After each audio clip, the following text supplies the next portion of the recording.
Yep. Everything is on fire. Alberta's on fire. Trudeau's lighting our money on fire. And the truth is also on fire. It all starts now. No one knows what it means. Just kidding.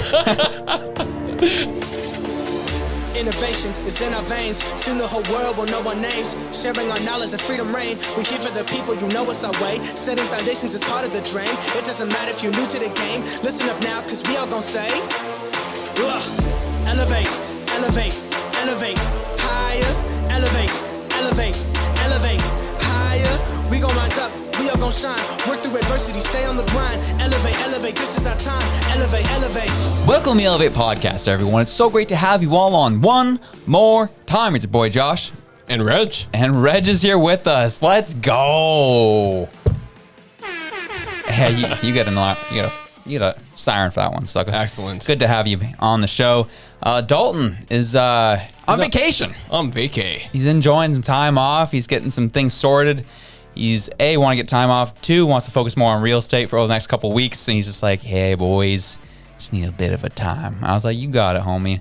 So Reg is filling in for the time being. So, sounds good. Glad to be here. And we'll have Dalton back in a couple of weeks. However, yes, we're going to follow up with the title of this. What are we talking about today? Is everything is on fire. First off, wildfires in Alberta started crazily. And then we have wildfires in Nova Scotia. We have wildfires in Ontario. The country is literally on fire. From west to east. Just the whole thing. Do you think this was Trudeau's plan?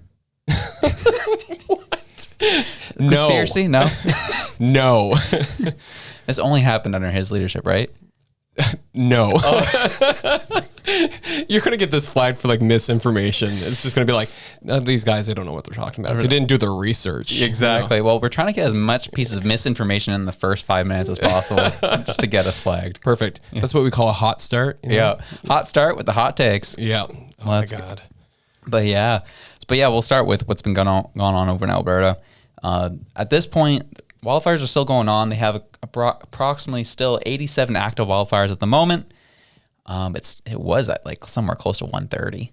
Yeah, they've been actually asking for aid and in the form of like funds, supplies, and volunteers to actually come fight the fire. And there's been some really gruesome imagery coming out of like Alberta. I don't want to say outback, but you know the natural side of Alberta, where basically places have just been completely razed by the fire. And there was a video that actually showed some of the firefighters that were out there fighting, and then the wind just turned and blew their way, and they were running for their lives basically. So it's wild out there. And I know that you had mentioned too about other places being on fire. Shelburne, I just saw this morning actually. They have an out of control wildfire that's happening right now, and that's the most southern point of Nova Scotia that's on fire too. So it's not looking good. Do you think we'll start feeling it here anytime in the cities? Well, they're already showing like the weather patterns, like pulling some of that smoke and bringing it over the prairies and actually heading towards Ontario. I don't know if we'll feel it just because of the way that we're geographically located with ocean on pretty much all sides of us. So I don't think that we'll see it in Halifax, but yeah, it's not looking good for the rest of the country. So that air quality is not good. Not helpful. No, definitely not. Kind of similar to, somewhat similar, but not similar to the issue that happened in Ohio with the big old train derailment and stuff and all the air issues that came out of that.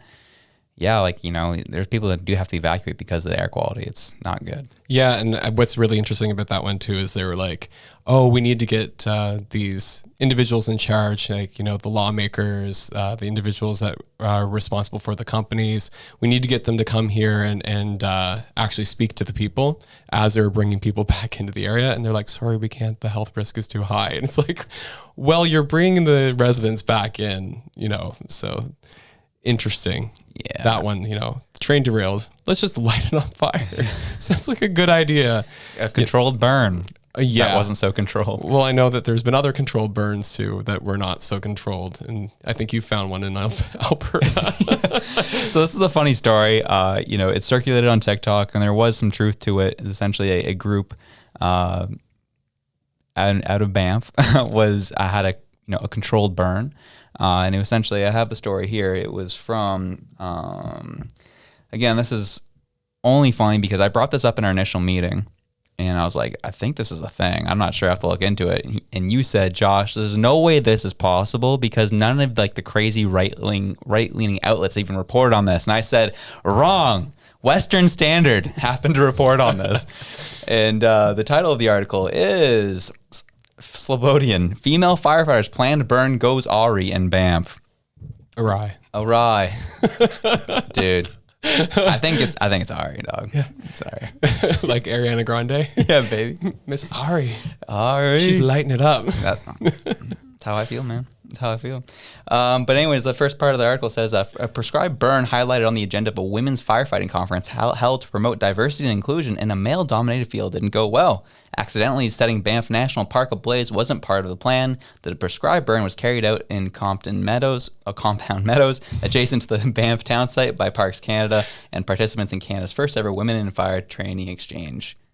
So, funny story, only because it was interesting because it started obviously making its rounds around like the right-leaning perspectives and those in social media.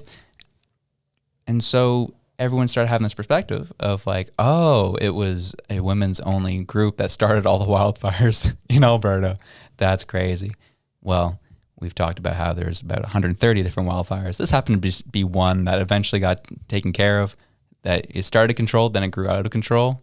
Still a funny story though. Yeah, but it was just funny because like the exchange we had too was like, you're like, no way, like the Alberta wildfires were started by this firefighters group. And I was like, nah, that ain't right. That doesn't sound right. And then we were like, let's look this up. And one of the things you said was like, I think I can't seem to find it anymore. And I was like, yeah, if that was a thing, every, super alt-right like media outlet would be just all over this. They would have a field day. There'd be comedians talking about it.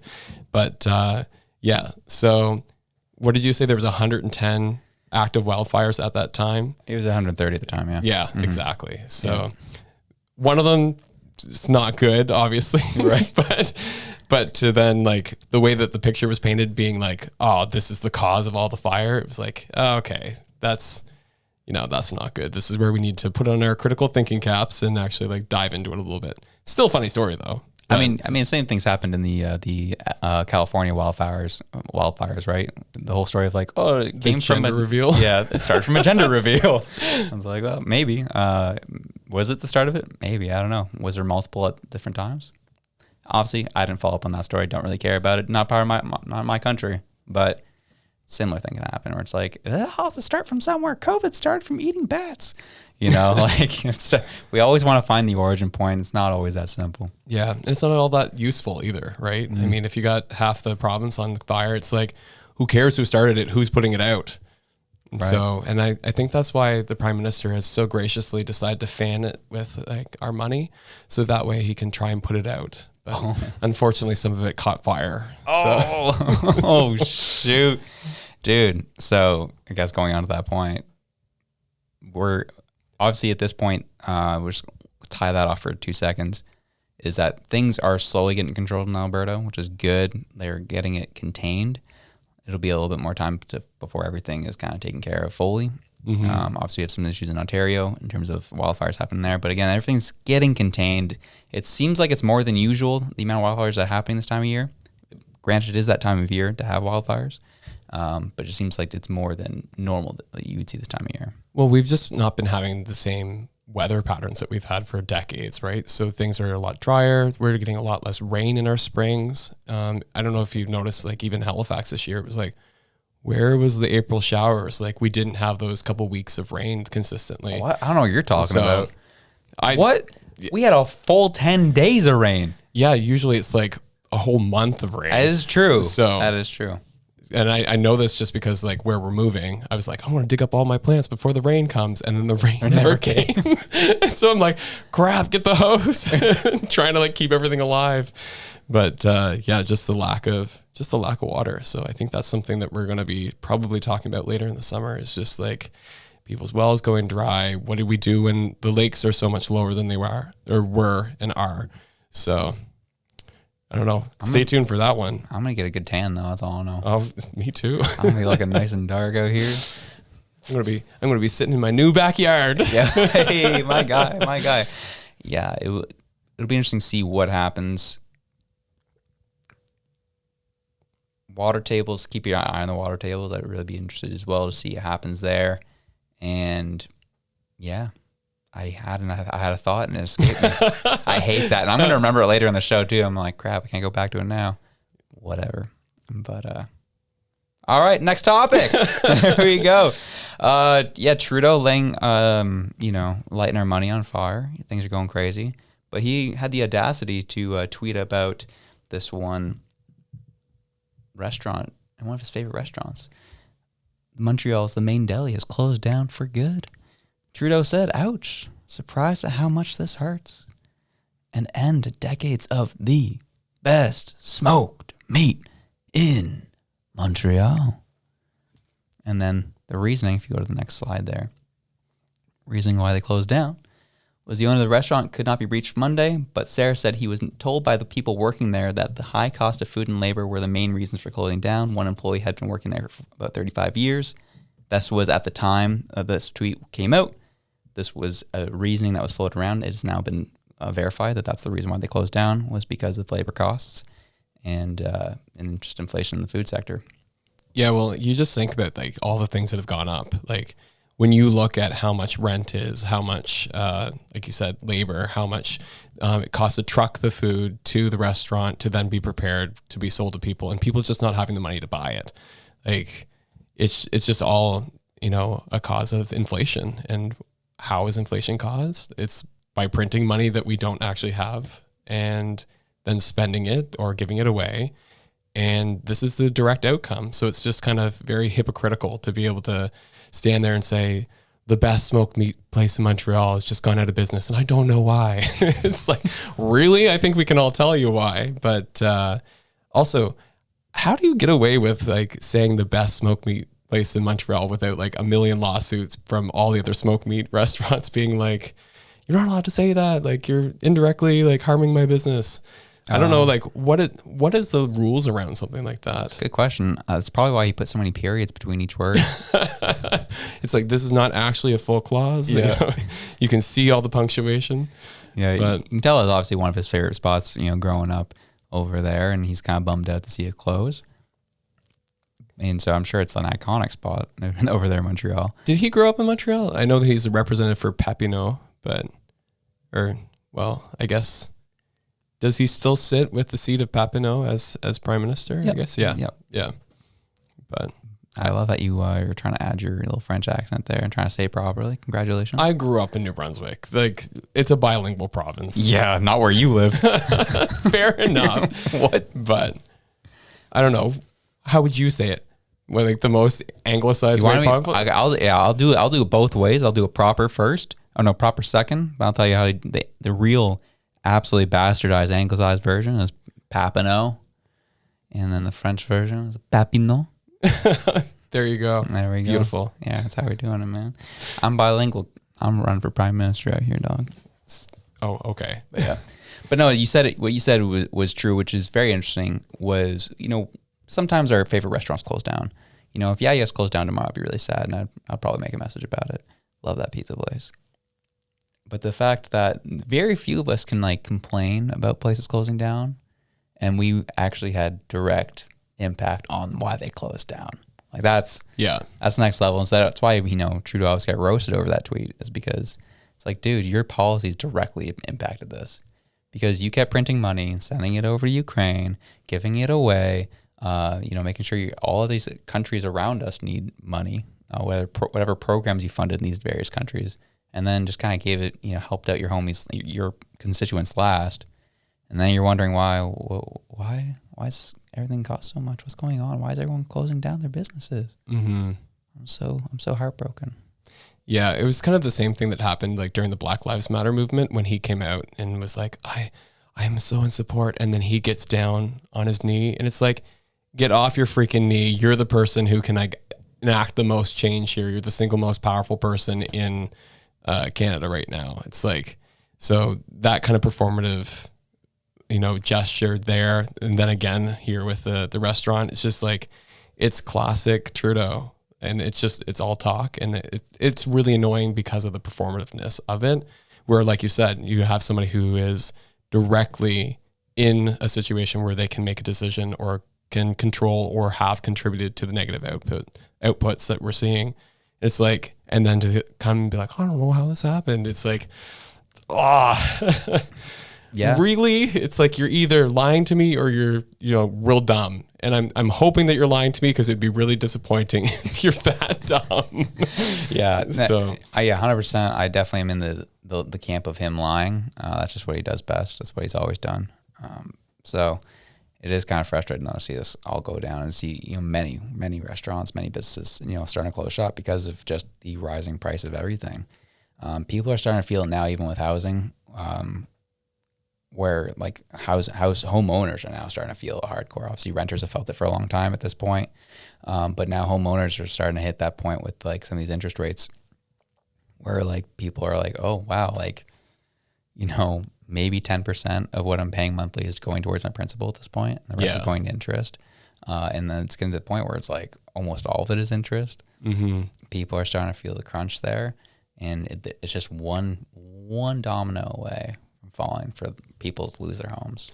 Well, that's why they actually extended the amortization from, 25 to 30? Mm-hmm. And because they said just that, they're like, we can't have people that are only making interest payments and then coming to their end of their mortgage going, I still owe a whole mortgage here because all I paid was the interest. And that's what we're seeing. And it was really interesting because that was one of the questions that we had when we were purchasing our home. We were like, oh, can we apply for this 30-year amortization? And they're like, no, sorry, you have to have either one, owned your home, or have a 20% down payment. So when you hear that, you're like, oh, this isn't for new homeowners. This is specifically designed to keep those people who have a home right now afloat. So, but yeah, it's bailing water with like a glass out of a sinking ship, honestly. But it'll be interesting to see what happens, honestly, because they're going to have to bring those interest rates back down. And then when they do that, you're just going to see the housing market just go nuts, like even more so than it has already, because then people are going to go, I remember what it was like a year or 2 or 3 years ago and how bad it was. I got to get in now because I missed my opportunity then. And it's just going to, again, just the housing market will be on fire again. Yeah. Yeah. I mean, the FOMO is very real for these people, right? For anybody, those who are even listening to the show now who may not be homeowners, you've probably felt it at various points where it's like you may have been just there and then things change or inflation hits hard and you're now out of reach, whatever it may be, you're feeling that FOMO happening. And I think it was actually what they're pitching with the amortization rate was actually from 30, possibly 35 to 40 years. Yeah. Is what they're looking at. 30 already exists for those, as you said, 20% down. If you don't have 20% down, it's going to be a 25-year amortization. And then things are, as you said, things are going to get very interesting here. There's actually, there was a couple scenarios. We talked about this last year where, we knew that like things were going to start kind of getting a little awry or awry, whatever you want to call it, for some people as we were kind of moving into like these, the pricing of housing. And over the summer last year was a time you were going to try and maximize your asset because it was going to start going down in value only because of the interest rates. I was totally expecting this time, based on what I knew back then, I was expecting people to be losing their homes by now. I wasn't anticipating the government to extend amortization rates. Mm-hmm. That was the curveball I didn't see coming at all. Yeah. And so government knows that the only thing that we offer to the world right now is real estate. We don't really provide much else, or not in a critical mass that really helps the country on a grand scale.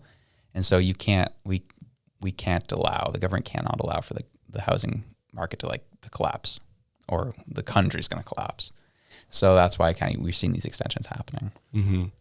I will say though, one thing that we do export a lot is energy, actually, from like big entities like Hydro-Quebec, even little maritimes. Like we pump out a lot of energy to the New England states. So actually electricity and timber are like our big ones. And so it'd be interesting to see like what happens when you can't get people to actually work those industries because they can't afford to live. And then like that snowball effect of like, okay, now things close down. Like it's very, like you said, interesting. And it, like, there's a couple scenarios where you have doomsday scenario where everything starts to like fall apart, but then you also have like those curveballs, like you said, like the amortization rate, what new things are going to come out of this first time home buyers savings accounts or other things like that. Like, I know there's been talk about being able to deduct mortgage payments from your taxes. That's something that they're looking at because they know they're going to be in a worse housing crisis soon if they don't do something. And one of the things that kind of annoyed me the most was that I saw that one of the ex-municipal councillors for Halifax, who is now a elected representative, an MLA in Nova Scotia, she was like, why don't we just like help out the first-time home buyers by canceling the deed transfer tax for them? And because that's 1.5% of the total purchase price of your house. And so if you buy a house that's $600,000, that's a good drop in the bucket. And the city was like, absolutely not. We can't do that. Like, we understand where like you might be feeling the pain of that, but we need that. And it's like, do you need it? What value did you add to be able to charge 1.5% on that purchase? Let me know, city. Well, $600,000 just went to more policing, remember? So that was like the last episode. So if you keep increasing the budget on all the different areas that you're spending on, they're going to have to keep finding that tax money somewhere. So they, one, raise the taxes for everybody else, and then two, keep these, like I said, the deed transfer tax that it's really prohibitive to people in place because that's an income generator for them. So, yeah. So this is where I find it really interesting, right? Is there's, typically from the left, the argument about, landlords is like, no one should be profiting off housing. It's disgusting. But I find people on the left are very, they're not as quick to talk about how the only way the government makes money is by taking more from us. That's how they're going to like essentially win. Like that's essentially you're quote unquote profiting off of us to be able to fund your bank account. But I think that's kind of like, that's not quite an equivalency because you have the government, which is supposed to be a non-profit entity basically. But it's not. But it is. Is it? I would say so. Why does every politician who goes into politics get wealthier after they're out? Oh, because they're making deals with private industry.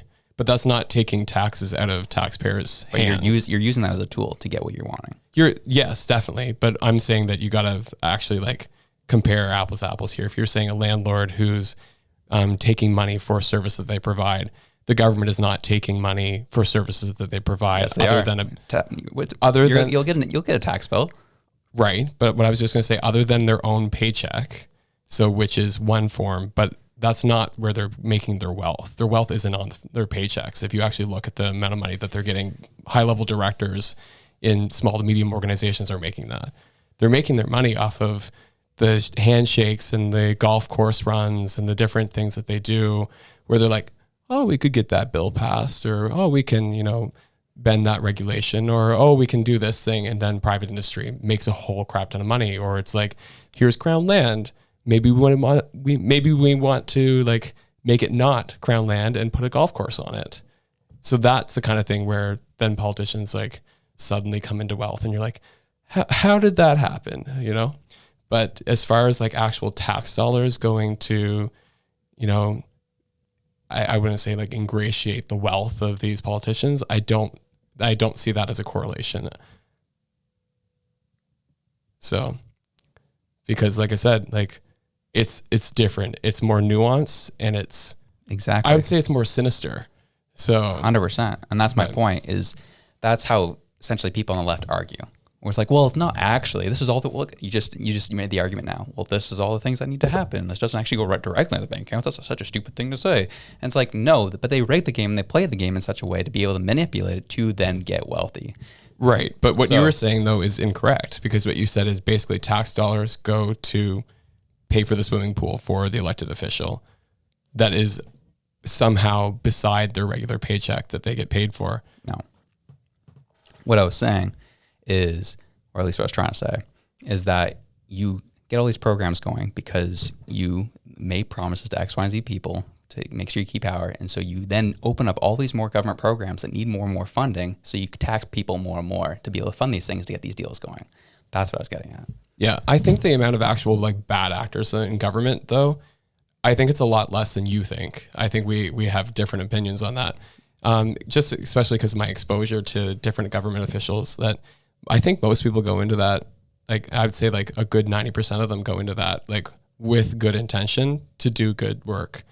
And I think where some people get lost is that it's like, this is the established way of doing things, fall in line. You get different party whips that are like, sorry, idealists, like either get out or get with the program.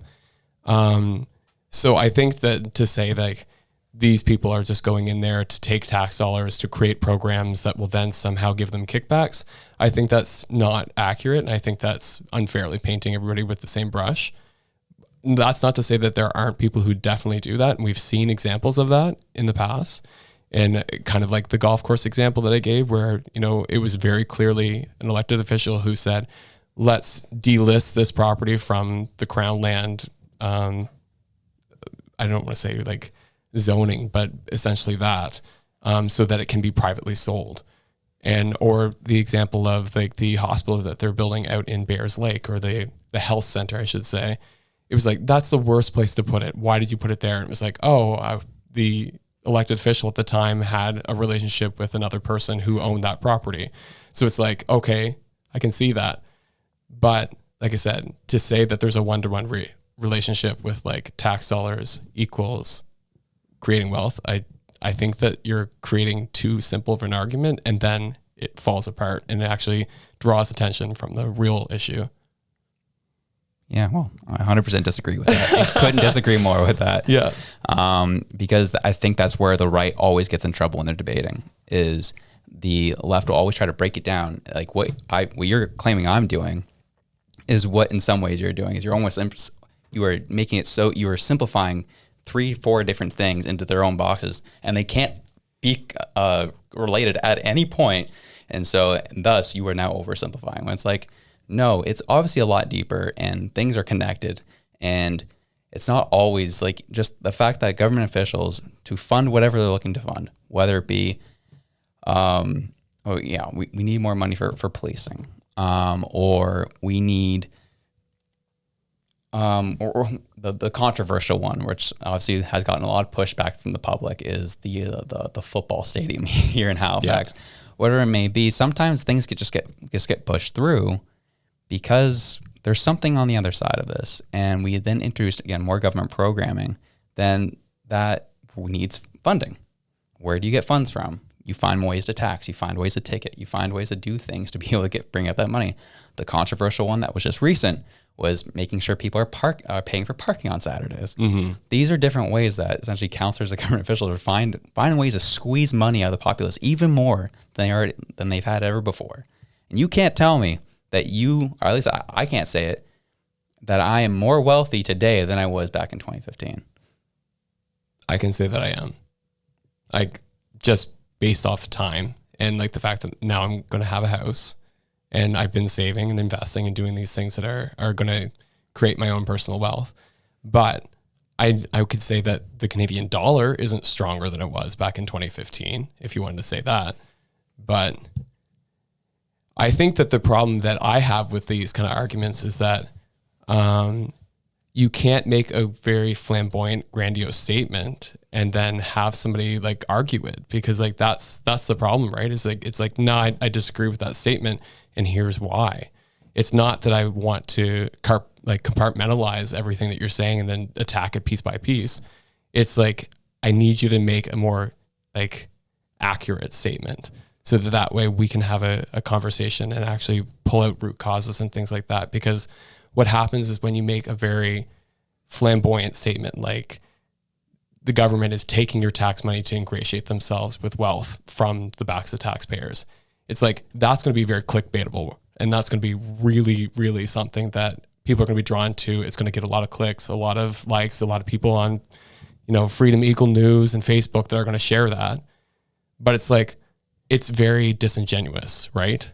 It doesn't actually, I don't think that that's the way it works. And I think that because of the individuals that I've met and I've worked with and that I've done things with in government. So that's why I'm just like, I disagree with that kind of a statement, and I would rather see it actually be more accurate, So that way we can have a real conversation about the details of it rather than make a big statement that is going to get more attention, but that is fundamentally inaccurate. All right. You're better than me. So you tell me now, how would you reword that properly so that's more accurate and then you can pull things out of it that's more clear? Why would you start off the statement with "you're better than me"? That's how it's coming across. So let me know. Okay. Well, let's come back for a second. Okay. So this is where I'm saying, like, I don't think that anybody's better than anybody. I'm just saying that I think that when you have a large statement like that doesn't accurately capture like what's actually happening, I think that it creates attention to the wrong areas. So if I was to say, because the essence of what you're saying is basically that politicians are getting rich off of the backs of taxpayers. Would that be correct to say? No. Okay. Well, then here's where conversation breaks down, right? If we have two different understandings of what the other person is saying, how do we have that conversation? Mm-hmm. Yeah. Well, that's essentially what I'm saying is like, I wouldn't say I'm not saying it's directly off the backs of taxpayers. I'm saying they're using taxpayers as a tool to then get more wealthy.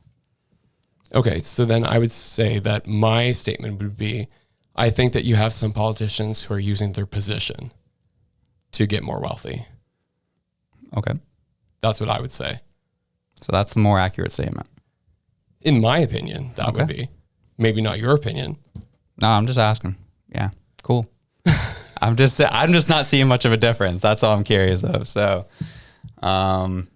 anyways, this goes well. This really goes well into the next thing. The truth is on fire. Yeah, for sure. It does. So, it goes into the scenarios where, what Trudeau has been doing is essentially bending terminology, bending ideas, to kind of give an idea of a different idea of what's happening. So this happened with the St. Thomas battery factory, where he was talking about the different jobs that were created, but not necessarily true, the number of jobs that were created. But he framed things and termed things in a certain way to make it seem like it was that way. And it was an interesting article that came out of the Huddle. New Brunswick says, government stretches credibility with job number claims, which is interesting. Let's go. When it comes to government subsidies of industry, the Prime Minister's recent announcement of an EV battery plant was probably the most exaggerated example I've ever seen. Again, this is an opinion piece. He wasn't lying, of course. He was just making a lot of claims that could be true or not, depending on how you define terms like economic impact and indirect jobs. First, he said the plant would create 3,000 direct jobs and as many as 30,000 jobs across the economy. I've done economic impact analysis for more than 20 years. The only way there will be a 10-to-1 jobs multiplier is if he is throwing in everything, including the kitchen sink. The critical mining jobs must be in that 30,000. There must be other supply chain and manufacturing jobs in there that are only loosely related to the EV battery plant. I hope I'm wrong, that he even included the manufacturing of EVs themselves somehow in the definition of the 30,000. The implication, therefore, is that this EV battery plant would induce all these other industries and jobs. That doesn't make much sense. Yeah, Are you following this? Oh yeah, Do you agree with it? So, no, that's not what I'm saying. I'm saying that when you look at when they talk about induced economic impact, that's something that a lot of people like to put on reports, and especially because in my line of work, I do a lot of impact reporting, and that's one thing that they're like the induced economy, which is like, it's not real. It's just kind of creative writing because it's like our best guess at what this is going to be. So again, misleading because it's something that's created because I think this is what the outcome is going to be. Because when they think about like what makes that up would be like, okay, if you have these individuals who are working at the plant, they're going to probably need to eat a meal. So there's probably going to need to be cafes and staff. And you have people who are paid a lot of money to like think about all these things. They're like, oh, they're probably stopping at the Canadian Tire, probably stopping at the gas station. So there's a gas attendant. And so they pull all this information in to kind of give this, this amount that they think that's like that tertiary effect on the economy. But again, it's that article's exactly right. It's like, there's no way to really account for that. And if you're including all that, like, where does it end? You know what I mean? Right. So yeah, you need to be very clear on the fact that it's like, what is actually the outcome of this? And honestly, like the first thing that I have the problem with, like even before the article starts, is just like the idea that like government should be creating jobs. It's like, that's not government's role. Government should not be creating jobs. Like, that is private industry's job. So the fact that they gave away this much money to have this done is just like, ugh. That's the part that I'm just like, I don't like that. Yeah, it was to the tune of $13 billion for 30,000 jobs. When they're using those terms, those are their terms they're using. That's how much it costs to pull this off. And like, how does that sound good to anybody? It's like 13 billion for 30,000 jobs. Like, what? Right. Let's split up that 13 billion by 30,000. Like, what does that equal if you actually do the math on that? We're gonna have fun with this one. All right. Yeah. We have to put the calculator, the phone sideways to be able to get this one pulled out. That is approximately $433,000 per job. And only if that was actually true to the actual jobs of the factory. Yeah. That's how much it this cost. And so that's like best case scenario. Each job costs the taxpayer $433,000. That's wild. Yeah. That's frustrating. I wonder what those kickbacks are looking like. I don't know. I'd be interested to see. I'm curious if it's more of a play for Trudeau, as he knows we're going to start entering a bit of an election cycle here in a year or two. And is this him just being trying to make it look like he's got some wins in terms of the things that he's preaching of having a green energy economy? And is this something he can point to? Or is he also working out some deals with Volkswagen? Well, I'm thinking it's exactly that, like what you said about, creating that narrative to go into the election of like, hey, I created so many jobs in the green economy, and I've, brought manufacturing back to Ontario, and like, look at these things that I've done for the blue collar average person. And so I think that's all a part of this narrative. It was like when they bought the pipeline, it's a narrative thing. It's like, how do I look like I'm for the people when I'm really not? So, but yeah, it's just frustrating, I guess. Where we could be putting money into more, like, I think more higher impact green energy projects would be. Exactly. Mm-hmm. Like maybe, clearing the way for sustainable marine to do its thing. Or actually like looking at how you could build a stronger energy network across the country so that areas that are high producers could actually distribute to low producers, and that you'd actually balance out your energy economy across the country. Kind of like what they do in Germany and in Europe and different places like that who are doing this very well. So, right. I don't know. Yeah. Well, it brings me back to a commercial I've been seeing lately. It's been popping up a lot. Obviously, I've been watching hockey playoffs, so it's been coming up. It's Canada Post commercial where they've, got like the floating see-through cube that's driving through forests and different streets in Canada. And obviously their whole thing is like, yeah, Canada Post, every one of our trucks in our fleet is net zero. And I'm like, they all run on gas. How are they net zero? I'm like, where is, like, from your perspective, how does the ESG work, and where does that all balance out? Did y'all, it goes back to an episode me and Dalton did weeks ago, did they buy a forest? Did they plant a bunch of trees? Like, what does it look like to be net zero?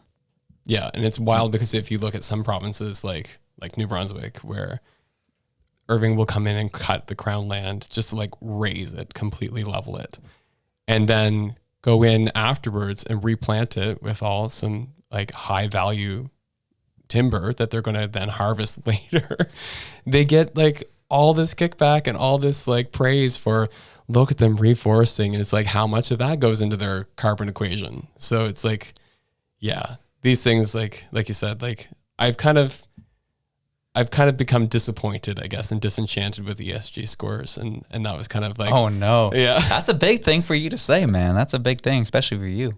Yeah, I know. Well, my whole degree was management of natural resources, right? So looking at that, it's just kind of like, it's disappointing because when you talk to the people in these positions that are looking at this stuff and are actually like actively thinking about this on a regular basis, there's so much hope and there's so much desire for the positive side of this. And then you get something like a carbon tax that comes in. And you're like, no, that's that's not doing it well. It's not living up to the desire of those who originally were like thinking about these different things. I remember us posting about something along those lines on, TikTok at one point. And I know someone came in pretty hot and heavy on one of those videos talking about how there's precedent that carbon taxes actually help, deal with essentially bringing down carbon emissions and, helping kind of green an economy because, you're taxing people for the carbon they use, then you take that money and put it into other type of projects. That was the argument they made. I'm curious to hear your perspective, someone who has a background in this. What is how would you combat that argument? Well, the problem is it's like, how do you measure that carbon? You have to be like so good because they have estimates based on the carbon that's produced. And then you also have to think about the life cycle too. It's like, where does this carbon start and stop? Like when you think about, the product that you're using, do you count like where all the minerals were mined in Africa and brought over to China and then you start at the factory there? Or do you start when it's on the shelf at Walmart in your local district and then you buy it? Like, and then do you actually count the fact that like it's got forever chemicals that's going to stay until the end of time and it's going to sit in a landfill? So it's like, you've got that. And then you also have like other things like, the life cycle, the actual production, the cost to human health. Like there's so many different layers to this. It's like carbon is not the end all be all thing. Like the planet can deal with carbon. We've been dealing with carbon for millennia. We are carbon-based life forms. It's like the everything else that goes into it that you're like, okay. And then it's the scale too, right? The scale at which we're producing carbon, that we're just beyond our carrying capacity for dealing with it. Right. So yeah, I don't see carbon tax as a good way to deal with it. And I think that there's been definitely some examples where it's probably been done well-ish. But again, like I said, it's probably very isolated. It's probably got all the statistical outliers removed from that analysis. And then it's also probably just so focused down that you can actually tell a good news story with it. I mean, they do the same thing with cap and trade. That's another form of not like carbon taxing, but basically creating a market for carbon. And so it just like, it's got a whole bunch of problems too. So like they just haven't found a good system for it yet. And I think one of the best solutions that I've seen yet is actually like, it's called extended producer responsibility. So basically you're putting the responsibility back on the producers of the products. Because I think that right now with any kind of system like a cap and trade or a carbon tax, you're putting undue burden on the users themselves and not on the producers. Interesting. And this goes back to my original point when I brought this up with the Canada Post. So Philip brought it up here. The road to net zero. Canada Post, this is from their website, says they focus on absolute emission reductions. As the corporation greens its operations on the path to net zero, the need for offsets for carbon neutral shipping will diminish over time. The company's commitments and climate initiatives include climate targets approved by the Science Based Targets Initiative, which include cutting operational emissions by 50% by 2030 and achieving net zero emissions across the corporation's value chain by 2050. That's some time. All right, electrification of the corporation's fleet of 14,000 vehicles by 2040, 50% electric by 2030. Okay, and then greening of Canada Post real estate portfolio. There it is, with new net zero facilities, retrofits, and energy efficiency upgrades. Yeah. Interesting. And when the problem is, it's like those buildings have embedded carbon, right? Mm-hmm. So it's like, that's not being counted. It's like, so when does it start? When does the timeline start? Right. And so that's what I was kind of talking about, like life cycle analysis. It's like, when do you start counting? Is it now? Because if we start counting now, it's like you didn't have to pay for all the cement and things that are very carbon intensive to build those buildings. You just have them. Right. So true. Yeah, it's interesting. And then that's where it comes down to is the everyday person. This stuff is annoying to have to look into. There's a lot of, it's a lot easier to headline read. It's a lot easier to be like, take some bold text and be like, okay, I'll go with that. Because like, man, I don't want to do this. I don't like anybody. We're all busy. No one wants to do this, but corporations are counting on you to be lazy and not look into it. So it's something that is important to check in. Yeah. And I think like even myself, like I get frustrated with it because it just feels performative. It's like there are real actions out there that you can take to, you know, stop basically setting our world on fire. And it's like, it's very clear what the things are that you can be doing. And we're just not doing them because they're inconvenient. And it's not us, I shouldn't say, it's the people with money and the people with decision-making power are not doing it. Right. Because one might take longer than the election cycle or than the business cycle. And two, it's going to be expensive up front. Right. And those are two things that people really don't like, is spending time and spending money. True. Yeah, those are two of the biggest pillars for us as people. We never get time back, and making money makes essentially the economy, makes our world go around. So, yep, those are two finite pillars. Yeah, and it's like, what is the narrative around that, right? Mm-hmm. It's a great point. So, yeah, absolutely. Totally. Well, we're going to finish off with a couple quick things, but the prescribed alcohol program hitting here in Halifax. The only reason I want to touch on this is because we had this conversation about BC and, you know, like last episode. in BC and Portugal, you mean? Yeah. Yeah. And, you know, you want to read this one out? I want to get your perspective on that. I love this one, actually. I read this one. Yeah. Yeah. They say an evaluation of harm reduction program that prescribes alcohol to people who struggle with homelessness in Halifax is showing positive results for almost 3 years on, but it's had a surprising side effect. Participants were bored. Interesting. I loved that. They didn't need to spend so much time during the day, like mental energy or physical energy, just trying to make money to purchase the alcohol. I like that to me, like, I was like, yes, this like speaks to the problem with how we treat addictions and how we think about like some of these things. It's a purpose problem. It's a health problem. It's like, it's not criminal. Like it's people who are like, actually like need to find purpose in their life, need to find something to do. And so when you take away the one purpose that they have, which is like feeding their addiction, and you're like, here, we've taken this away, they're just like, well, now what? And so I think that like, if you actually were able to help like rehabilitate some of these people into like some really concrete like purpose setting, like why are you here on this earth? How can we help you like have a positive impact? I think you'd start to see some of those addictions actually like either dramatically come down or start to go away. Mm-hmm.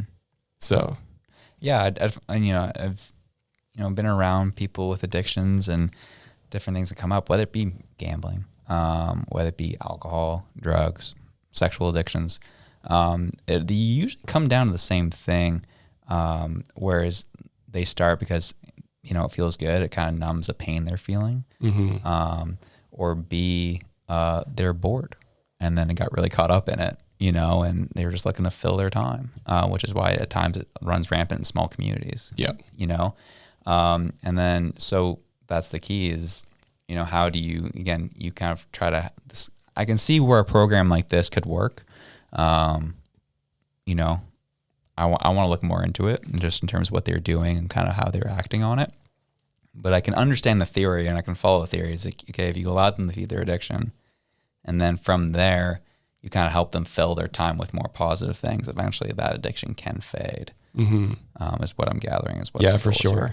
Yeah. If you read, I kind of mentioned him last time, Johan Hari, like he does a couple different books and one was on depression and anxiety. That one was really, really good. And they kind of talk about, and then the first one that he wrote was Chasing the Scream. That one's all on drugs and addiction. And so if you read them kind of in order, the whole idea of like that depression and anxiety, like feeding into addiction and this kind of like loss of connection to purpose. Yeah, it's called Lost Connections. That's the book. Anyway, talking about like loss of connection to self, loss of connection to nature, loss of connection to community. Like these are the ingredients that, you know, create this scenario for addiction. And so like seeing something like this where they're just like, okay, we're going to remove that need to actually procure your vice to help you become high or become drunk or whatever it is. It's like, we're going to remove that vice and we're going to remove the effort required for that. It's like, now we actually can actually spend that time doing the healing and doing the rehabilitation work and doing that reconnecting work. And so that's the part where I'm just like, this is awesome. I like to see it. thing is, like, I mean, obviously, there's never a scenario where like one tool will fit all or work for all. Do you like there are addictions where I don't think this actually can work. Is that, would I be right in saying that? I don't know. I'm not as like read up on it, so I wouldn't be able to confidently say like yes, definitely, or no the other way. I just know that like from what I've read and from what I know, definitively, like you do have like better outcomes. Whether that works for everyone, probably not. Whether that works for some substances, I don't know. But for the most part, on the whole, it does have like really good outcomes where you start to see like less harm happening in the background and less needless death and loss of life. Right. I got you. That's wild, man. Yeah, that's an interesting story. So I wanted to talk about it. Yeah, good job, Halifax. Yeah. We'll keep an eye on that and see how that continues. But last but not least, we'll finish off with something a little bit lighter. Heavy to some, lighter to the rest of the country. And that's, we just came through a long weekend, or not a long weekend, but a long weekend for some, I should say, and heavy. And your boys, the Toronto Maple Leafs, couldn't pull it off. Surprise, surprise. I told you the Stanley Cup would come at the end of the first round, and it did. They had their celebration, had a bit of a hangover, and, lost 3 straight, won 1 to say they did it, and then got the gentleman's sweep to Florida, said peace. Have a good one. Enjoy golf season. Sucks to be a Leaf fan. I know, right? I'm not a Leaf fan, but I felt for the Leaf fans. So I was like, they were so excited. They were so hopeful. Dude, I'm the exact opposite, where I am so happy. I want to see every Leaf fan suffer because they deserve it. They despise me. They're despicable human beings. They deserve everything they're getting. I feel bad for the players, and I feel bad that they get just absolutely trounced every chance that the media does, and that everyone in Toronto and everyone who is a Leaf fan across the country thinks that they're a better head coach than Sheldon Keefe. And you know what? You people deserve it. So I love that too. Like even before we started, like I commented, I was like, I think Austin Matthews could have played a little bit harder. It's like, I've been playing since October. Like I need to sit down. So I definitely feel you on that. But no, I just know that like I saw these Leaf fans who were so excited, and it just like, it was like a child on Christmas, like that wonder of like, oh, it might be this year and I'll be alive to see it. Because that's the big thing, is like, they're just like, I don't know if I'm going to live long enough to see the Toronto Maple Leafs get another cup. And then to see that, like, that hope dashed, like, Yeah. I felt for it. I definitely empathized. But 100%, they're gonna see this. I think it'll be a Chicago Cubs style curse. I think they'll get close to 100 years before they ever win something. you think? Oh yeah, Austin Matthews, I think, is gone this year in free agency. I think he's gonna pull a Johnny Gaudreau, where he's gonna go to some random market where no one cares about hockey, so he can just be left alone, make his millions, and just enjoy playing and never be in the playoffs again. I don't think he cares. Yeah. And I think that's what's gonna happen. Well, I heard something interesting about him specifically, and then you can correct me if this is just like a rumor, but I heard that he was like an amazing baseball player, and that he had basically the choice between like hockey and baseball, and he was like, oh, I'll do hockey. It's like, maybe it's time to live that other dream. You want to see him pull Michael Jordan? Yeah. Like, you know what? I've done everything I need to do in this sport. I'm going to try baseball. Yeah. Well, they get paid good. So. Yeah, speaking of which, man, I just watched Air. That was a good movie. I like that movie. Oh, yeah. What's that about? Essentially about Nike's deal of courting Michael Jordan. Oh, okay. And Interesting. Didn't realize that they were kind of a scrappy company before. Like, they were kind of the uncool kid in basketball. No one cared about Nike. Mm-hmm. Michael Jordan never was going to sign with them initially. He was going to sign with Adidas. And then they did some hustling and got him on. Wasn't it Nike that had like the child labor issues? Oh, yeah. 100%. 100%. No, yeah. They had to clean up their act a little bit, and then they got, Oh, no, I'm pretty sure all that stuff came after they signed him. Oh, no. Yeah, it was definitely, it's definitely more recent, like 90s. Yeah, that all happened. So, yeah.